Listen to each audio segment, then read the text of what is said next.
Blood of Jesus within you. Blood of Jesus within you. Blood of Jesus within you.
Kwa jina la Yesu tunashukuru Baba, jina lako kwa uaminifu wako. Asante kwa rehema zako, asante kwa ushindi wako, asante kusikia maombi yetu, asante Baba kwa kutenda, kwa jina la Yesu. God bless you. Praise the living God. Bwana Yesu asifiwe sana, wapendwa wa Kristo. Amen. Praise God, children of God. Bwana Yesu asifiwe, watu wa Mungu.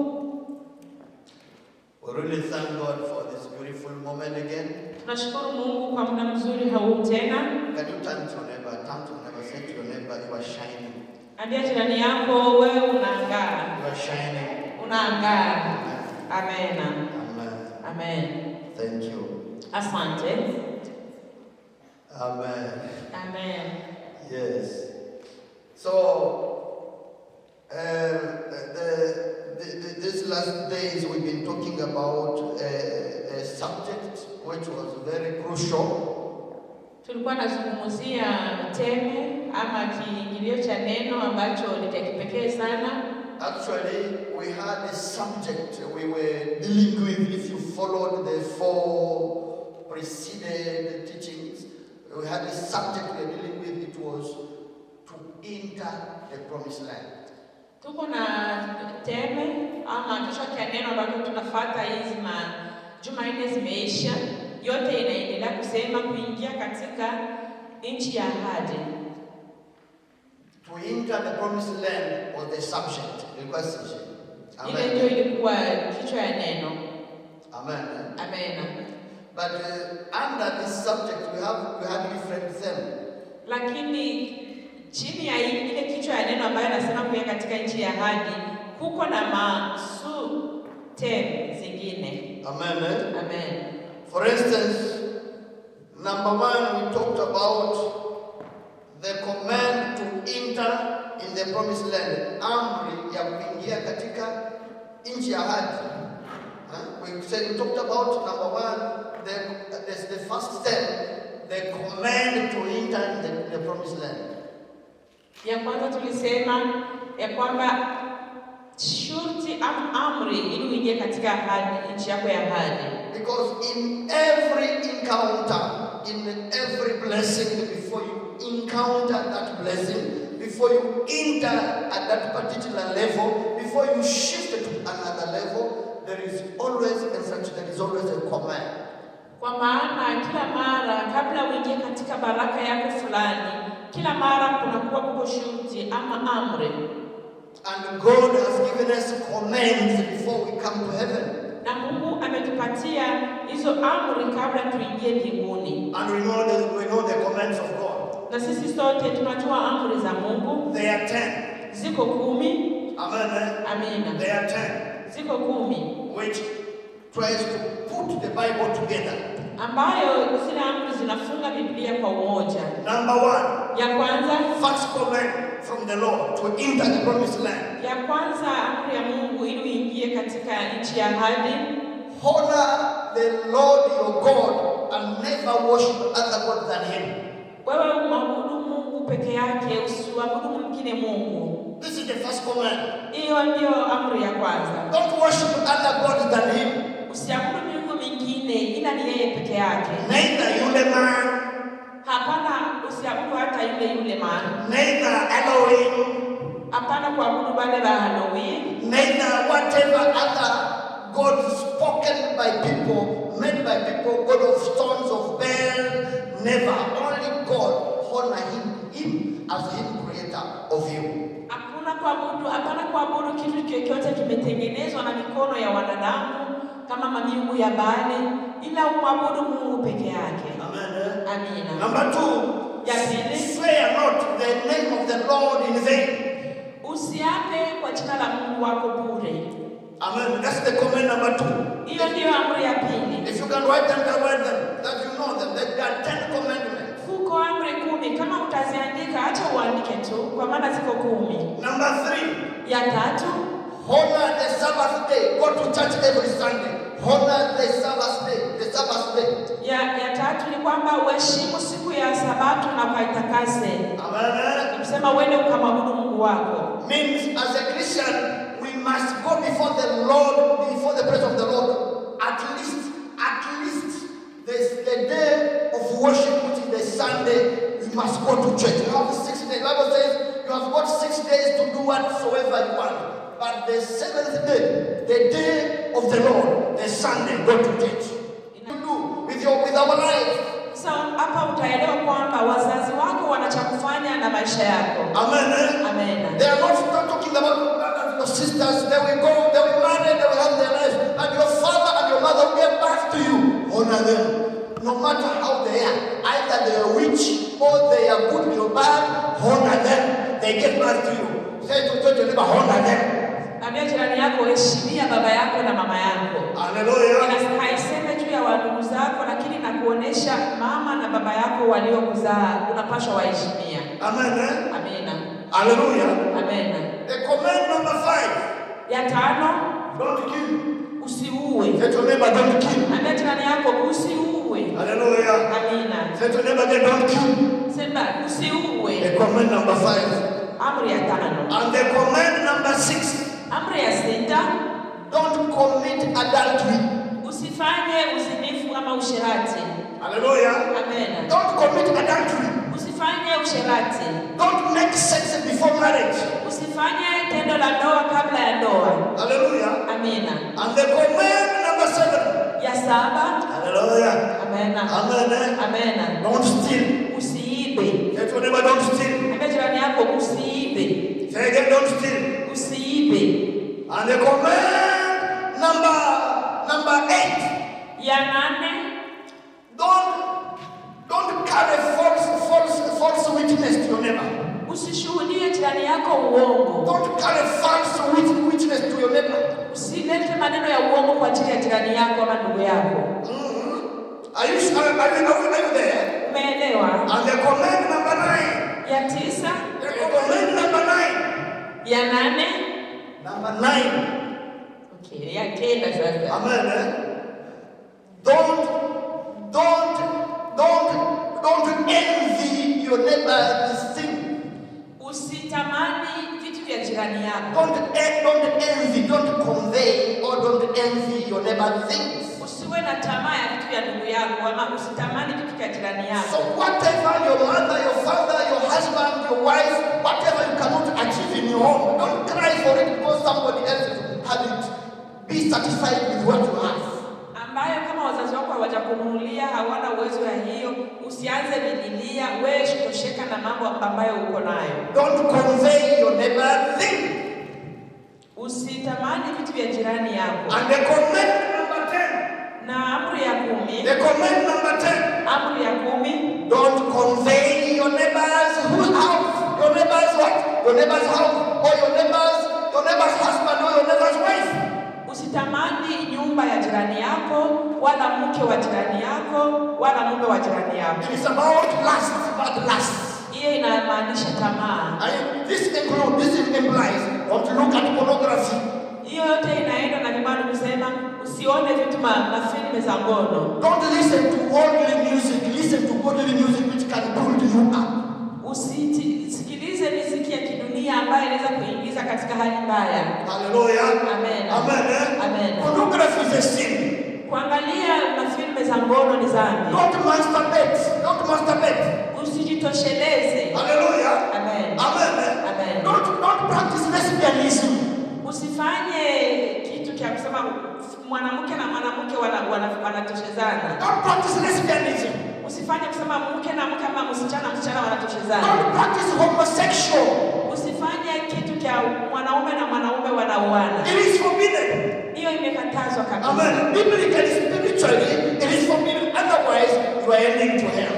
Katika Biblia imekatazwa. Kama unaifanya unajua unaenda kwenye moto. These are 10 commandments which put the Bible together, the 66 books of the Bible together. Hivi ni vitabu, hizi ni amri ambazo imefunga Biblia pamoja, vitabu 66.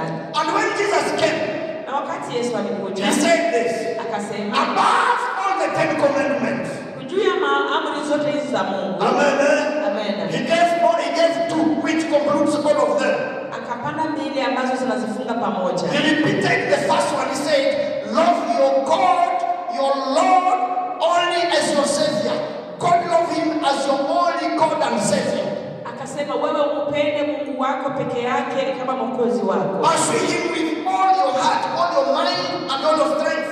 Akasema upende na nguvu zako na akili zako na vyote ulivyo navyo. And the second one Jesus said, he says, love your neighbor as you love yourself. Kisha Yesu akasema upende jirani yako kama vile unavyojipenda wewe mwenyewe. So in the Old Testament we are having 10 commandments. Katika Agano la Kale tuko na amri 10. But in the New Testament Jesus rolled it together and he put it into 2 figures. And the figure one to love God and the other one is to love your neighbor as yourself. Kwa Agano Jipya Yesu akaikamata hizo amri 10 akazifunga pamoja akasema penda Mungu wako na moyo wako wote kisha upende jirani yako kama jinsi wewe unavyojipenda. You ask me why did Jesus put put all this together? Sasa utaniuliza, kwa nini Yesu alikusanya yote pamoja? Number one, loving God is about faith. Faith, without faith, nobody goes to heaven. Ya kwanza ni kusema kumpenda Mungu ni katika imani. Amen. Bila kumpenda Mungu, bila kuwa na imani hauwezi kumpenda Mungu. You cannot go to heaven without loving God. Na hauwezi kwenda mbinguni kama hujampenda Mungu. Number two, Ya pili, this loving your neighbor.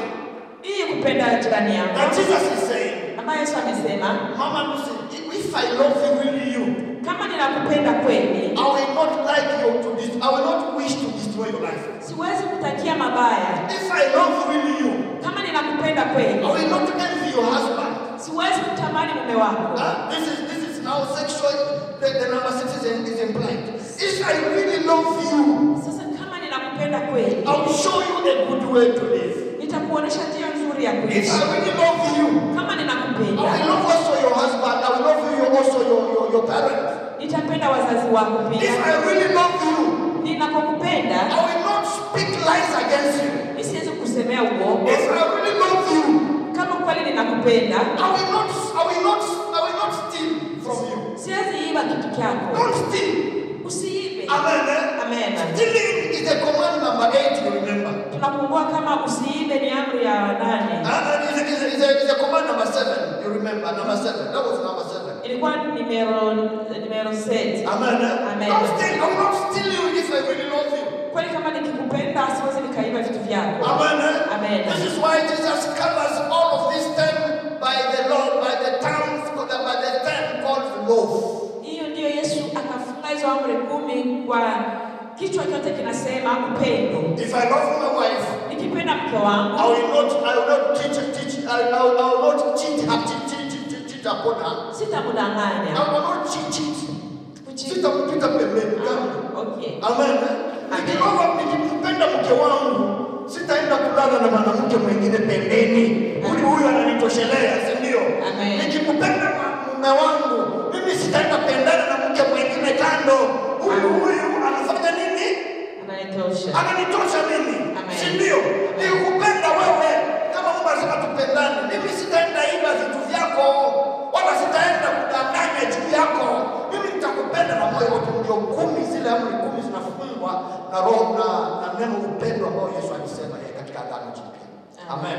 Amen. So today, the second thing we talked about, to walk with God in our journey to our promised land, to walk with God. Ingine ilikuwa inasema kwamba kutembea na Mungu katika nchi yetu ya ahadi. We need to walk with God in our journey to go to our promised land. Our promised land is no more Canaan, it's no more in Jerusalem. It is in heaven. Kutembea na inabidi tutembee na Mungu katika safari yetu ya kwenda katika nchi ya ahadi. Na nchi yetu ya ahadi sio tena Kanaani, lakini ni mbinguni. Amen. Amen. Say we are going to heaven. Sema tunaenda mbinguni. Jirani yangu. Neighbor. I am going to heaven. Ninaenda mbinguni. Hallelujah. Amen. Say again, Mama. Sema mama. Papa. Baba. Jirani. Neighbor. Jirani. I am going to heaven. Mimi ninaenda mbinguni. Yes. Amen. Number 3. Ya 3. This is the last Sunday now. The last Sunday which passed. Juma iliisha. And we talked about the importance of obedience. Tukazungumza umuhimu wa kutii. In the journey to heaven, last Sunday we said we need obedience. Tukasema katika safari ya mbingu inabidi uwe mtiifu. We need obedience.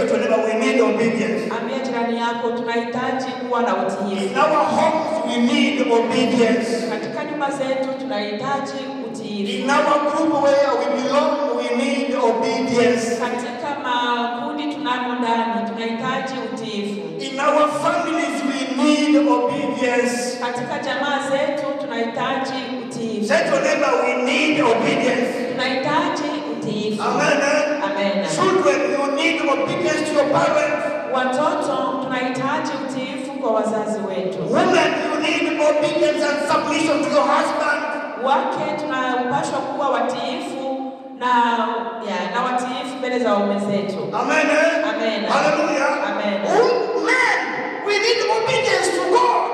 Waume tunapaswa kuwa na utiifu mbele za Mungu. Hallelujah. Amen. Because we are representing God in our families. Kwa maana sisi tunamtambulisha tunamrudisha Mungu katika jamaa zetu. After God, there is you men in your family, and then the whole family of you. You are representing God in your family. This is the structure of God.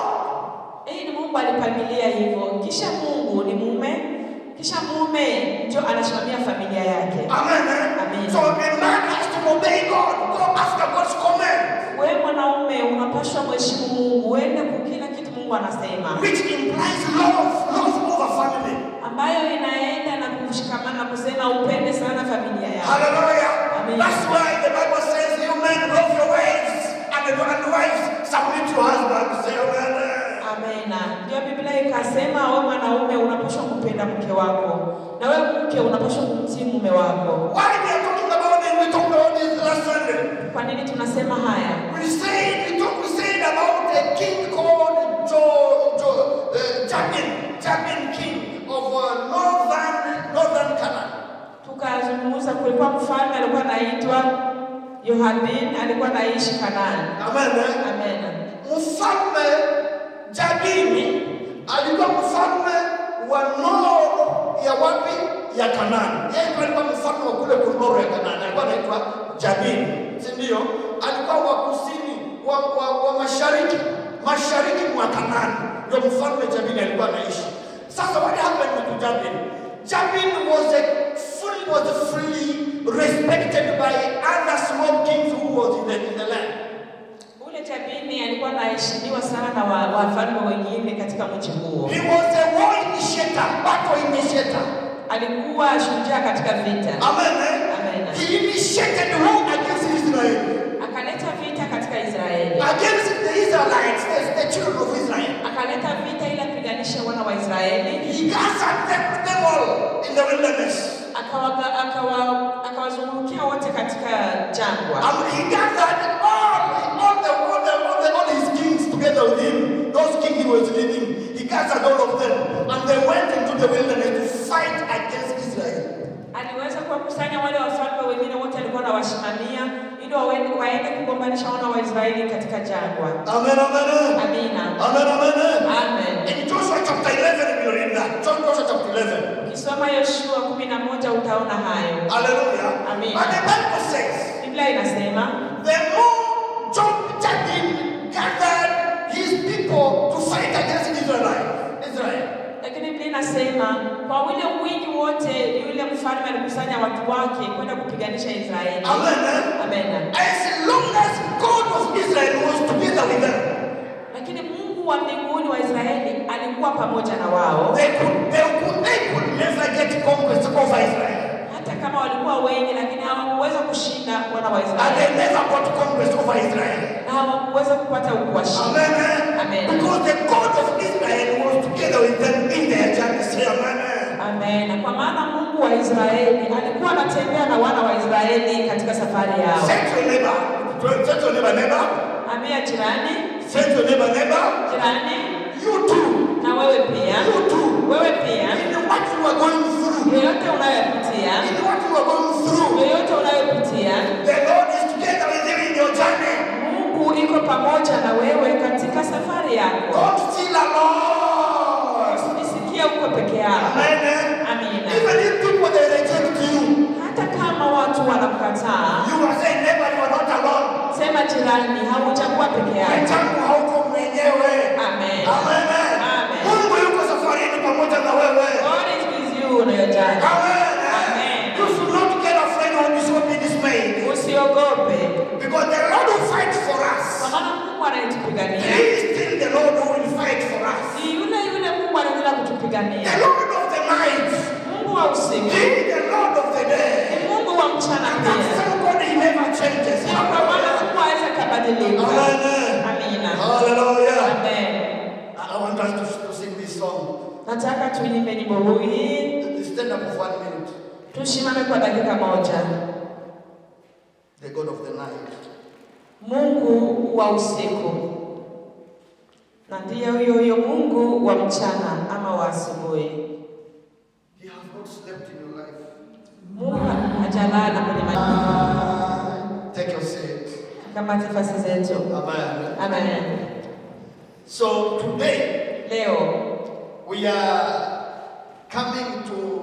we cannot conclude this, but we are going to take a short conclusion today.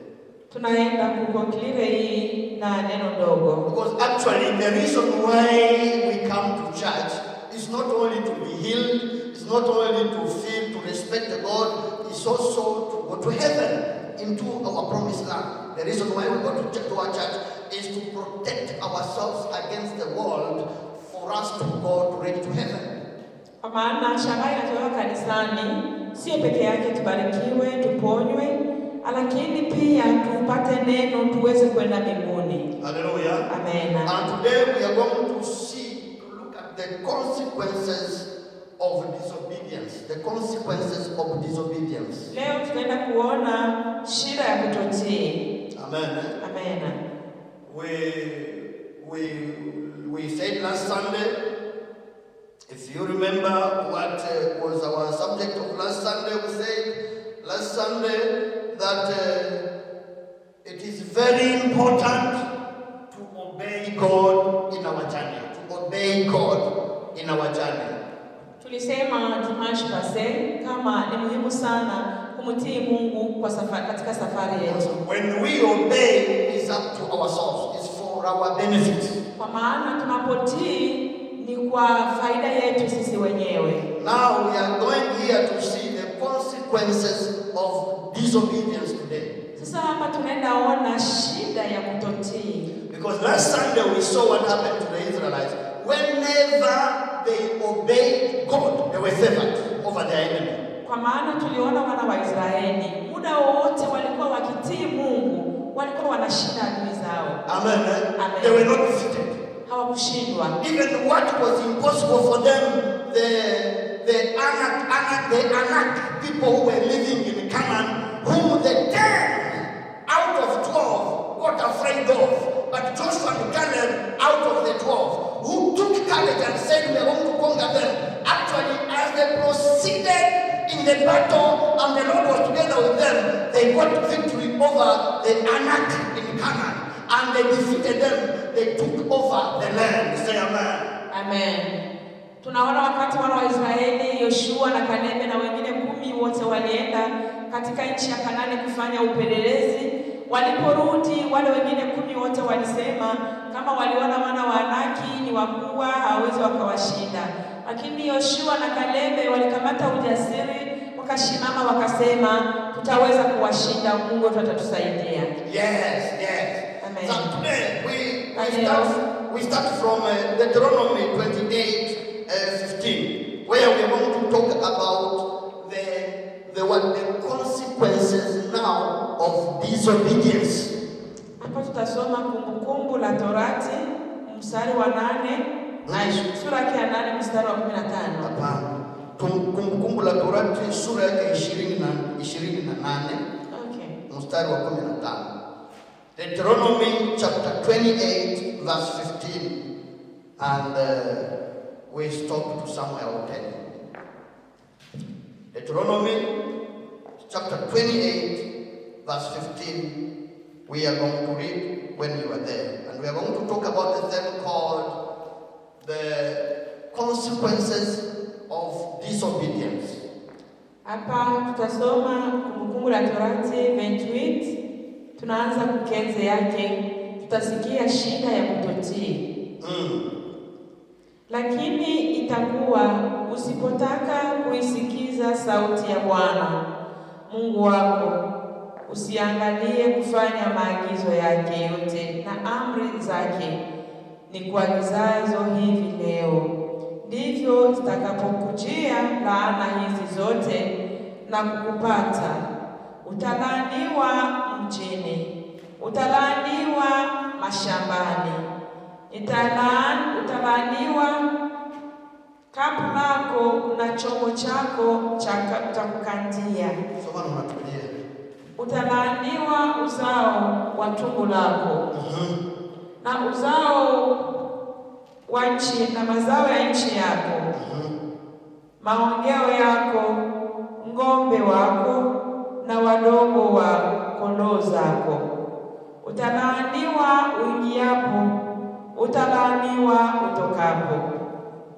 Bwana atakuletea laana na mashaka na kukemewa katika yote utakayotia mkono wako kuyafanya, hata uangamie na kupotea kwa upesi kwa ule uovu wa matendo yako ulioniacha kwayo.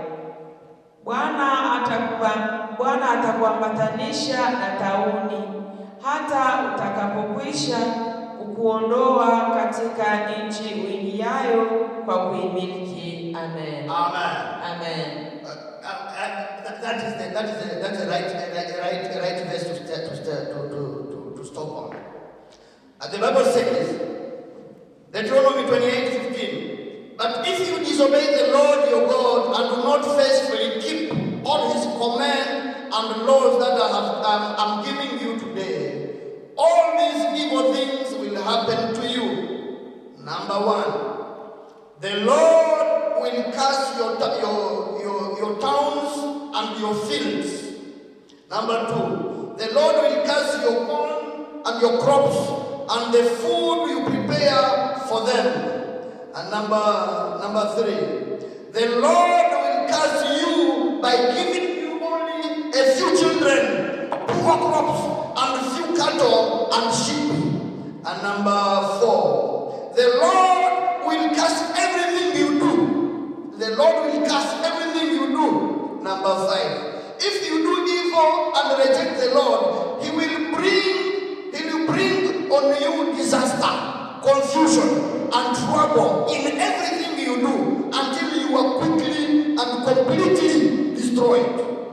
Number six, hallelujah. Number six, He will send disease after disease on you until there is not one of you left in the land and you are about to occupy. Amen. He said, He will send disease. He will send disease after disease on you until there is no one of you left in the land that you are about to occupy. Amen. Amen. Hallelujah. Amen. Now we understand the importance of obeying the commands of the Lord. Hapa tunasikia umuhimu wa kuheshimu amri za Mungu. When we obey God, it's for our benefits, I said before. Tunapomtii Mungu ni kwa faida yetu kama jinsi nilisema awali. But when we disobey God, it's also on our own defeat. Na tunapokuwa tumtii Mungu ni kwa shida yetu sisi wenyewe. And the church, I have washed my hands over you because I've told you the 10 commandments of the Lord, the 10 commandments. You know them already, and if you don't know them, we will record this message and we will go on our YouTube and we will follow it again and again to listen to it. Mimi nimenawa mikono yangu kuambia kanisa, nimeshakuwaelezea amri za Mungu. Kama umezisikia na kama uzikumbuke, unaweza enda kwa platform yetu utazisikiliza baadaye. The Bible says, Biblia inasema, the Israelites, wana wa Israeli, they disobeyed God. Walikataa kumtii Mungu. They disobeyed God. Walikataa kumtii Mungu. And when they disobeyed God, na walipokuwa wakikataa kumtii Mungu, hallelujah, amen, they got defeated before their enemies. Walishindwa mbele ya adui. They got defeated before their enemies. Walishindwa mbele ya adui zao. The Bible says here, Biblia inasema hapa, because of their disobedience, kwa sababu ya kutotii, they were not only defeated by their enemy. Hawakushindwa na adui yao peke yake. Even if there is no enemy who was after them, hata kama hakuna adui anawafuata, but they got stuck in life. Lakini maisha yao ilibakia kustanye. They become stagnant in life. Walikuwa wanabakia kabisa hawaendelee. This is the spot where some of the Christians, they start going up and down to look for solution otherwise. Hapa ndio unakutana watu wanasema Wakristo wanaanza enda chini na yulu kutafutisha mambo mengine. The Christian has disobeyed the commands of God. Mkristo amekataa kutii amri za Mungu. The Bible says you should not cheat on your husband, but you went to cheat on your husband. Biblia inasema usiende kudanganya mume wako, lakini umepita nyuma ya ndoa yako. The Bible says here, when you do that, in 17 of Deuteronomy 28, it says, when you do that, the Lord will curse will curse your corn crops, and the food you prepare for them. You will curse all of them. And he will do that, and he will curse you by giving you only a few children, poor crops, and a few cattle, and a few sheep. Here you start saying, what have I done in my life that I'm under all of these challenges? But you have disobeyed. You did what it's not supposed to do before the command in terms of life, in terms of looking for your own solution in life. But the Lord kept quiet because you know already the command, and He's allowing you to undergo that. When you do not, for instance, we take the command number 3 to honor the Sabbath day, to go to church every Sunday, to go to meet God, to worship God. He says, all those who are breathing worship me.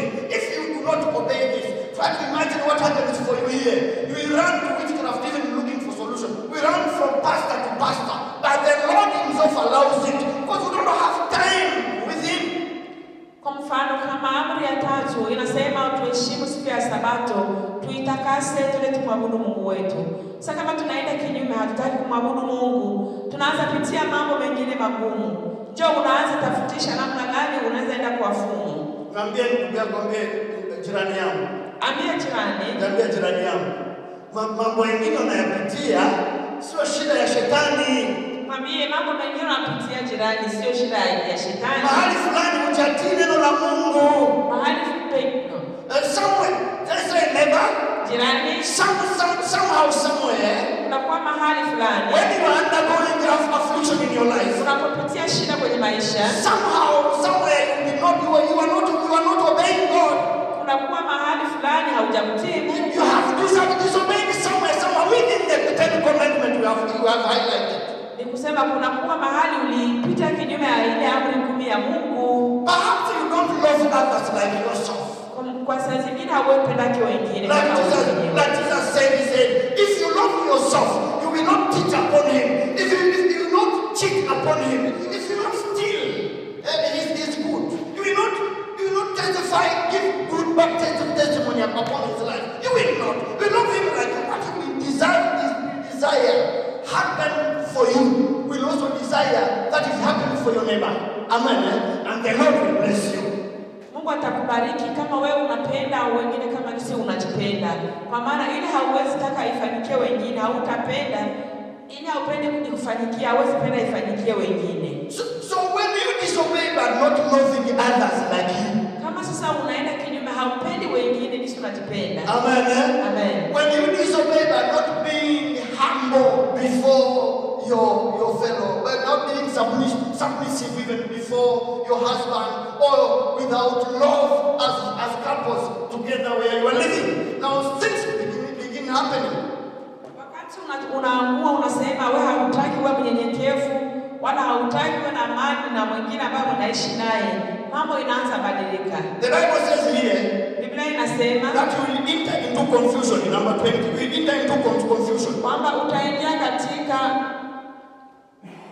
utachanganyikiwa. Okay. You will enter into confusion. Utakuwa na machanganyiko. Amen. Amen. You will enter into trouble. Utakuwa katika shida. Hallelujah. Amen. And everything you do will not prosper. Na kila kitu yote utatia mkono wako kama unafanya haitafanikiwa. Hapa njoo mmoja wetu anaanza tafuta wachawi wao, wenyewe wale wachawi. Kwa nini mambo hayaendi? Kwa nini mimi najenga nyumba inaenda na upepo? Kwa nini mimi mali yangu anaipeleka tu hivi? Kwa nini mimi watoto wangu weko hawasikiaji? Kwa nini mimi kiko hivi? Unaanza tafuta mchao. Sehemu moja uangalie. Kuna mahali ambapo utatii Mungu kwa amri zake 10 amekupa. Si ndio?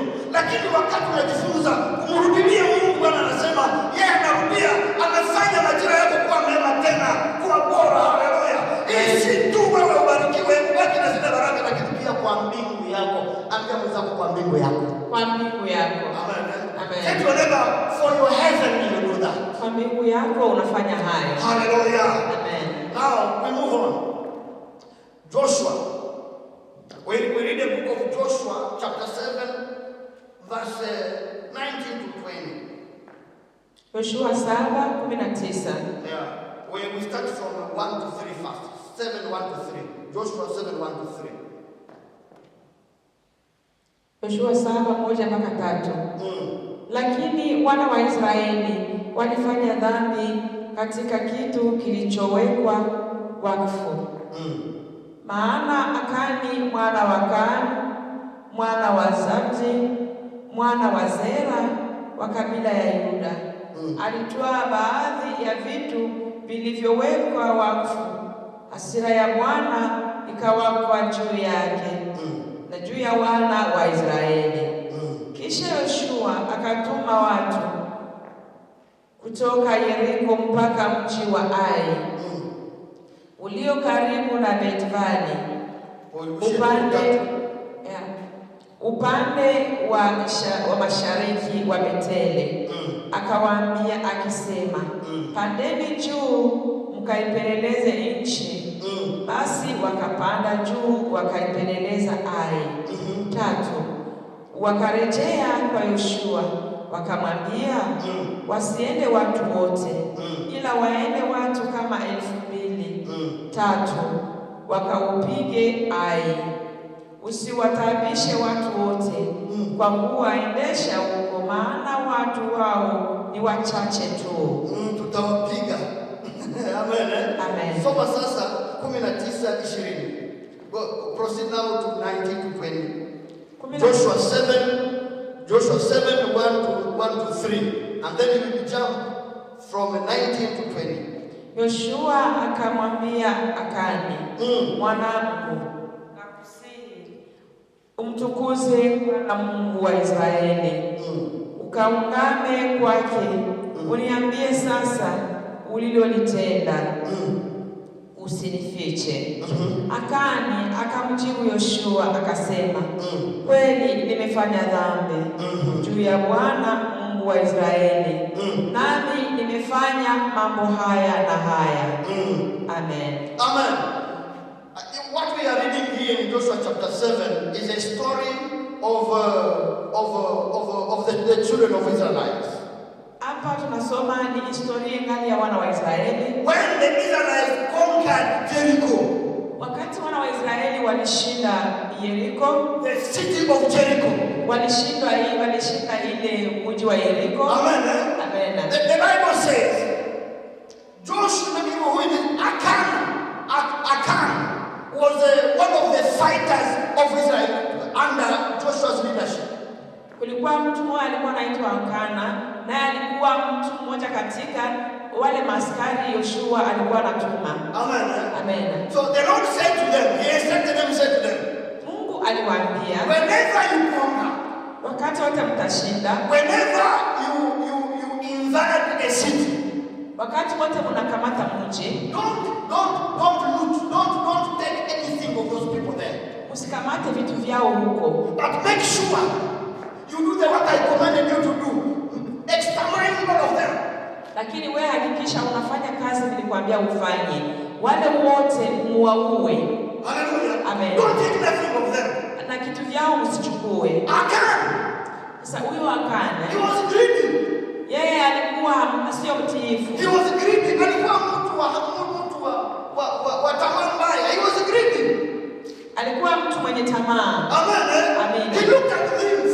Akaona vitu. And he started polluting, started taking things. Akaanza kukamata kwa hivyo vitu vya hao watu. The Bible says here, Biblia inasema, as they went to fight ahead of them, isi walienda kuwapiganisha. Amen. Amen. As they proceeded fighting in their battle, isi waliendelesha vita yao, they got defeated. Wakashindwa. Because of one person called Akan. Kwa sababu ya huyo mtu mmoja ambaye aliitwa Akani. Akan took things. Kwa maana Akani alikamata vitu walivyokatazwa. And he hid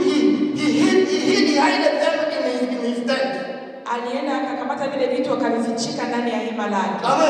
Amina. He dug into his tent and he hid them and then he put soil. Alichimbua shimo akatia vile vitu ndani ya hiyo shimo akafunika vizuri ndani kwa hema lake. And he said, these are my things. Akasema hivi ni vitu vyangu. Nobody will know about it. Hakuna yeyote atajua. Amen. Amina. And if you are going into battle, and God said to them, don't take anything into your journey when you are fighting. Na Mungu alikuwa aliwakataza msikamate kitu chochote wakati mko vitani. Try to imagine, because of the disobedience of Achan. Wafikirie kwa kufuata mtu mmoja tu Akani. Because of the disobedience of Achan. Ni mtu tu mmoja Akani akutii. The whole Israelites. Waisraeli wote. They got defeated. Wakashindwa. They were beaten. Walipigwa By their enemies. Na adui zao. And they lost the battle. Na vita ikawashinda. They lost the battle. Na vita ikawashinda. The Lord said to Joshua. Mungu akamwambia Yoshua. Joshua, go back into those people and look after them. Akaambia wewe kwa wale watu waulize. Check on your people, your fighters, your people. Uliza hao watu wako. Is there anybody who has done something wrong? Kuna kwa yule alifanya kitu kibaya? Because iron cannot be defeated. But if you did not obey somewhere, somebody not obey somehow, you will not get defeated. That's why you are defeated. Kwa maana Mungu alisema Mungu siwezi nikasema uongo. Lakini kama mlienda kinyume ya mapenzi yangu, kunapaswa kuwa alifanya makosa ndio maana mnashindwa. Amen. Amen. Actually, it was Achan who hid things he took in Jericho. Ikakutanana kumbe ni Akani ndio alikuwa alificha vitu. Do you know, brothers and sisters? Unajua ndugu yangu, we have also people who are Akani in our families.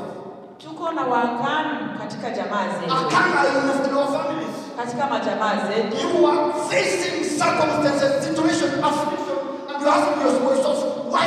I go pray. I pray every day. I go for church. I am faithful. Why?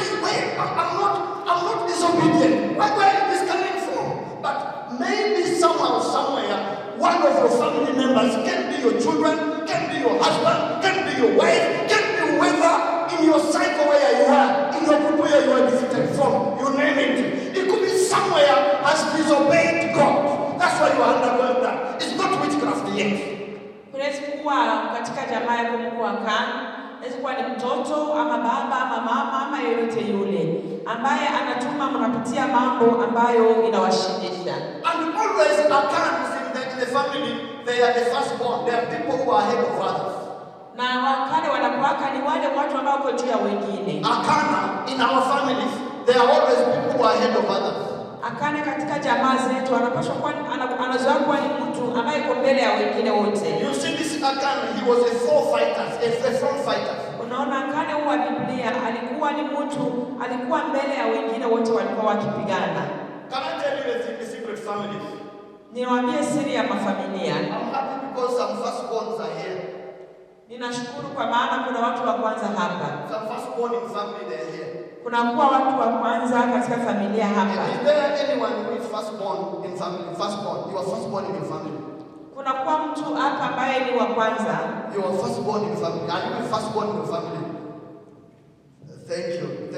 Nani alizaliwa wa kwanza ndani ya wewe wa kwanza mtumbu ya mama yako ya baba yako? Nani uko hapa? Tia mkono ndio tunaona ni wangapi. Mfanye haya.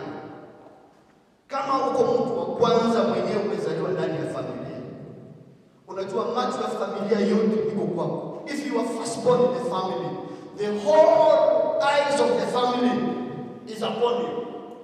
Are we together? You are the one who is leading the battle of the family and all the other cycle, and the other people are within the cycle in your family, including even your parents.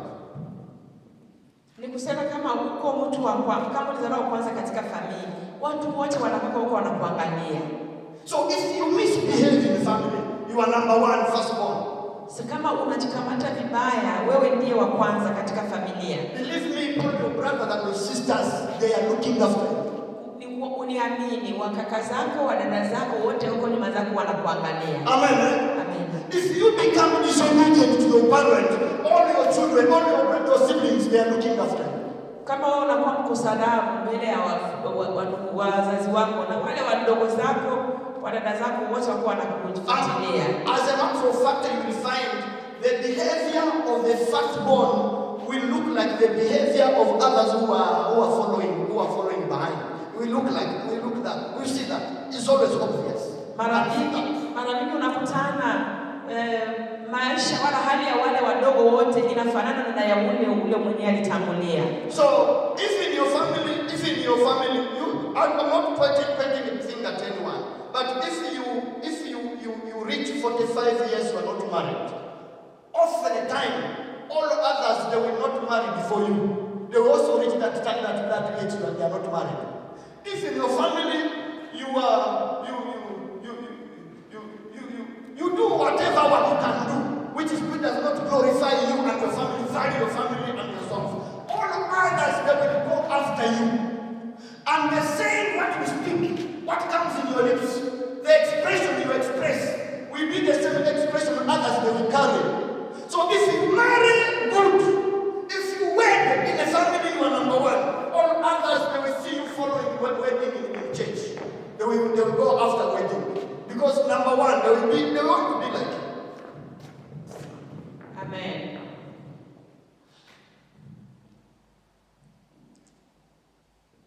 Samahani, naweza nisaidie tu. Nilikuwa nasema hivi.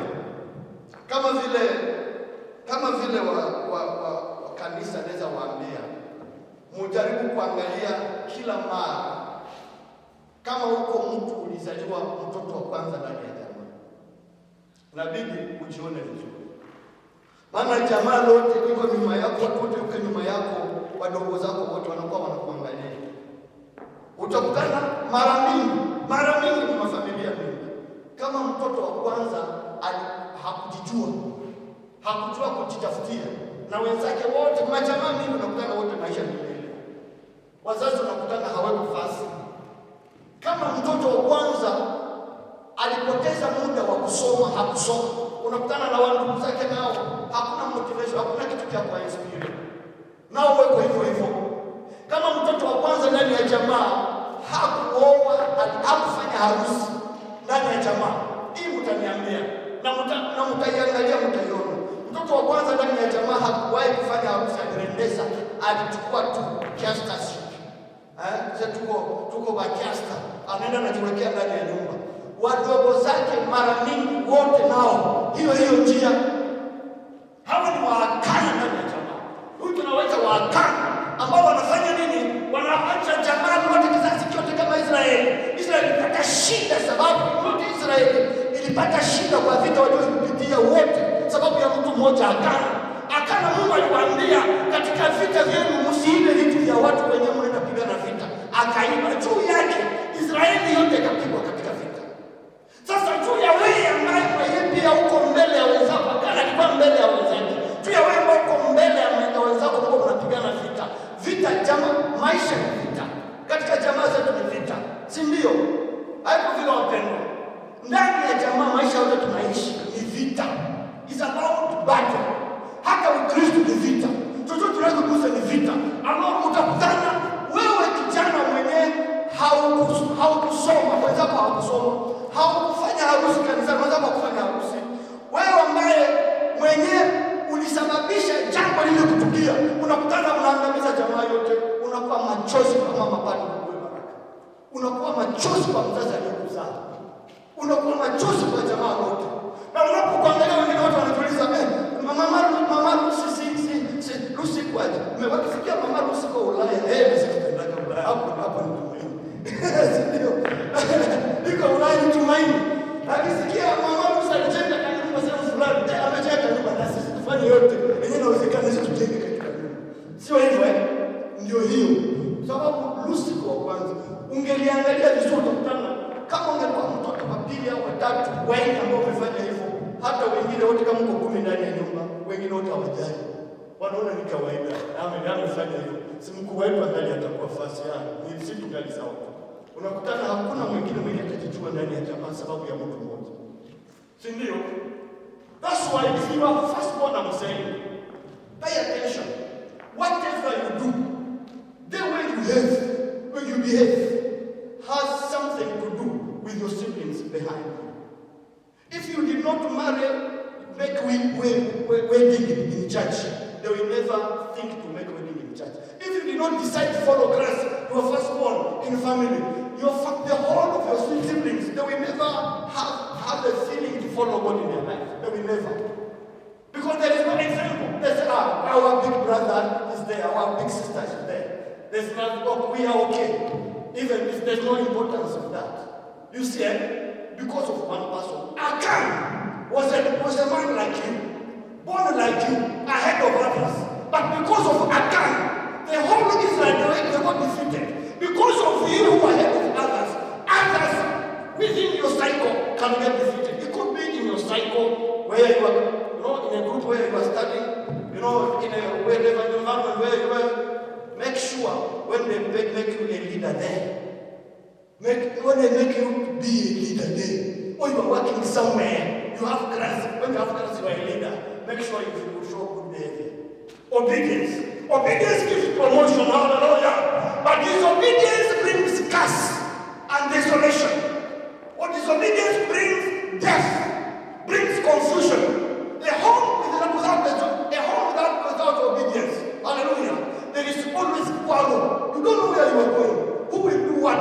Who will stand for what? Who will lead? Who is leading others? There is always conflict, affliction. And we start going to pastors, we are bewitched. You are not bewitched.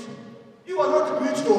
Haujalogwa inakutakia tu mahali umheshimu Mungu, umheshimu nini? Amri zake. Kama ni usharati acha, kama ni ulevi acha, kama ni ulozi acha, kama ni kukwenda kanisani mwende kanisani mwabudu Mungu, kama ni kudanganya acha kudanganya. Haleluya. Kama ni kutamani tamaa mbaya, wala unafuna ngaliaga achana nazo. Utaona maisha yako kama vile Mungu aishivyo.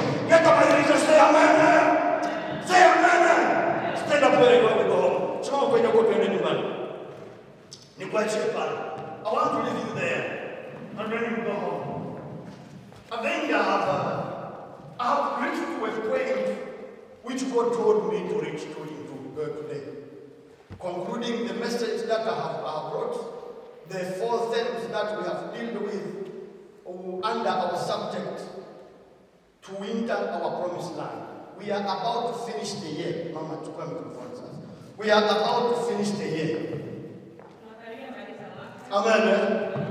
And when we are about to finish the year, make sure you start the year 2026 with a new strength, a new power, new energy, and a new life.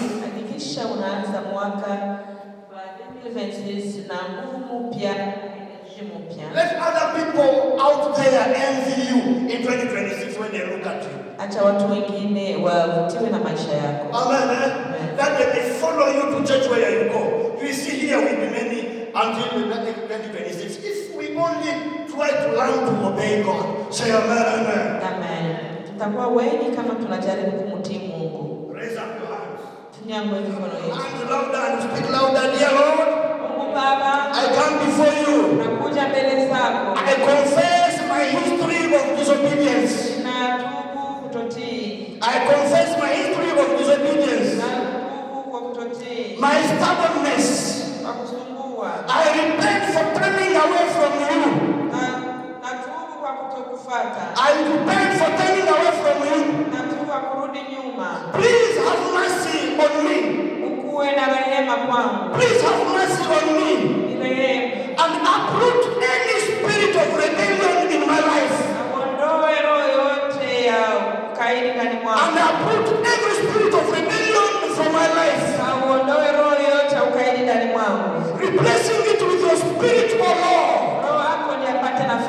Amen, amen. Give me a humble heart. That I may be submissive in my home. That I may be lover in my home. And spread love to others out there. Dear Lord, strengthen me, O Lord, to obey your ways. Remove my stony heart. And give me the heart of your love. That will sustain my life and make you reach to your destination. Every spirit of the devil, spirit of stubbornness, spirit of rebellion, follow my life. Follow in my life. Making me have diseases. Making me walk with disobedience. ambaye natuma natembea katika kutotii. I say, I uproot from my life. Naondoa kwenye maisha. I uproot from my life. I uproot from my life. Naondoa kwenye maisha. Pray. Omba sasa yako. Baba, katika jina la Yesu Kristo. Father, we thank you. Every spirit of stubbornness, spirit, Father, of disobedience, I approve from my life. I approve from my life. I approve from ministry, from my children. In the name of Jesus, from my ministry, from my life, from my marriage, spirit of disobedience, spirit of disobedience, spirit of unfaithfulness, spirit of unfaithfulness. In the name of Jesus, I approve. I approve. I approve. I approve. In the name of Jesus. Say, dear Lord. Raise up your hands and say, dear Lord, I welcome your message upon me. I welcome your message upon me. I welcome your Holy Spirit in my life. Dear Father, let me conquer the world. Dear Lord, as this year ends, oh Jehovah, may I start a new year with a new beginning into you. So shall it be, O Lord, that I confess it before the Lord, that the blessings of the Lord may follow you. Thank you, Jesus. 2026 about to come, O Lord. Today is the third last Sunday of the year. I command, Father, that your spirit may follow my path, that you may lead us, O Lord, that we may obey you, that we may start a new beginning with you. That Father, you may be our Father, and we be your children. And Father, you walk with us in all what we do. In the name of Jesus, Jehovah. Oh, your Kurama Sakaya Babusha. Amen. I'm hearing the voice that we pray for the firstborn. If you are firstborn, come here, we'll lay hands on you. You are firstborn. If you are firstborn in the family, for 1 minute, come quickly, we pray for you. Firstborn in the family. Kama umezaliwa kwanza ndani ya jamaa, ndio tukuombea. Kama kwa kwanza umezaliwa, kwa dakika moja tukuweke mkono. Dakika tu. You and mom, your firstborn. High five. Firstborn. Na naomba kanisa tuweke mikono juu ya watoto wa kwanza. Hao wanataka kufanya sana na majamaa. They have something to do with their family. They are bearing a lot of weight, a lot of burden. Because all others behind them, they are looking after them.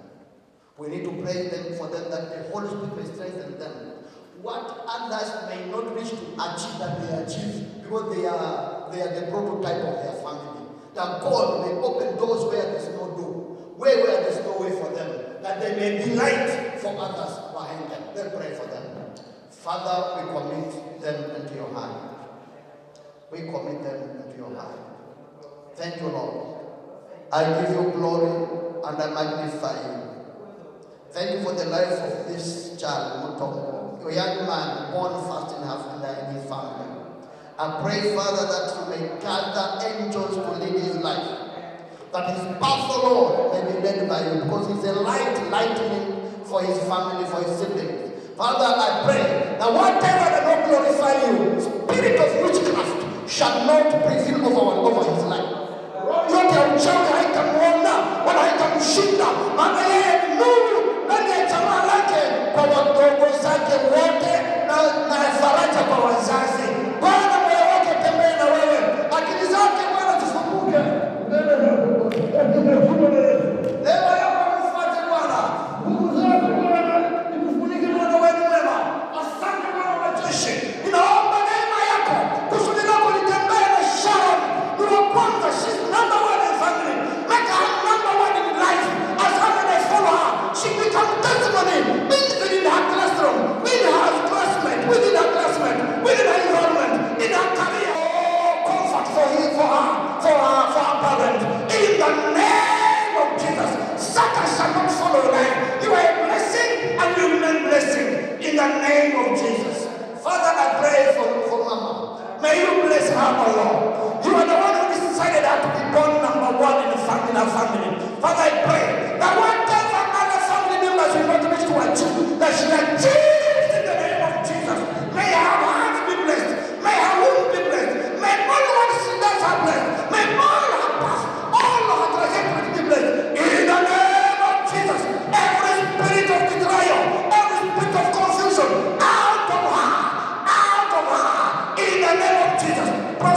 peace follow you.